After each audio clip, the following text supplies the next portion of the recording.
Hey guys, so now we're moving on to what's called Pravartanasana. In English, it's often referred to as tabletop. I'm Virginia. I'm Eve. And we're here at Prada Vibe going over the Mysore basics. All right, let's set it up. For this one, I feel like we'll do both vantage points. We'll do the side one, and then we'll show the other version. We're gonna do the modified, which is walking the feet in about hip width apart, right? And we'll show the other view in a second. The hands are gonna come behind us. And the most accessible placement for the hands are going to either be fingers facing back toward me or out to the side. Yeah. So we're just gonna do out to the side variation. That just gives you a little bit more access in the shoulder rotation. The feet are hip width. Take a deep breath in. We're drawing the low belly in and lift the hips up, grounding through the feet. Good. And we're actively pushing out of the shoulder. So Eve has this beautiful line from the shoulder down to her knees.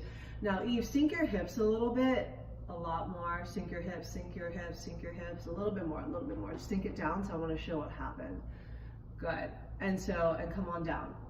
When we are tight through the shoulders here, we're unable to draw these blades together and creating what I call a hammock in the upper back. So if your shoulders are rounded, trying to get the hips up, just demonstrate what it's like So this is probably where you might feel like you're stuck at. Come back down. So what you want to do is either take your hands a little bit wider apart, have them face behind you, for instance. Then you really want to draw these blades together as much as possible, grounding through the heels and the base of the big toe, and we're trying to lift again.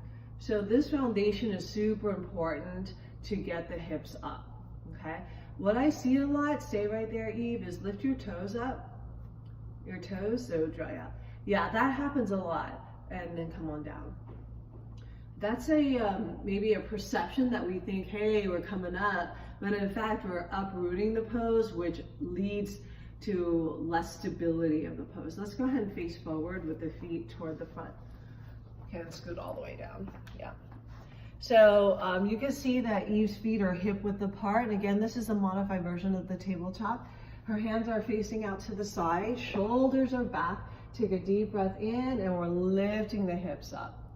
Good. So you can see all of her 10 toes are rooted. This is going to be probably one of the more challenging parts. Her hips are nice and high to the height of her knees. Her shoulders are active.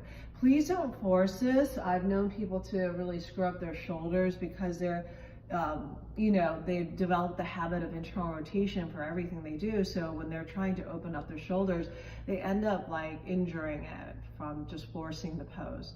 Good, come on down. So this is also held for about 5 breaths.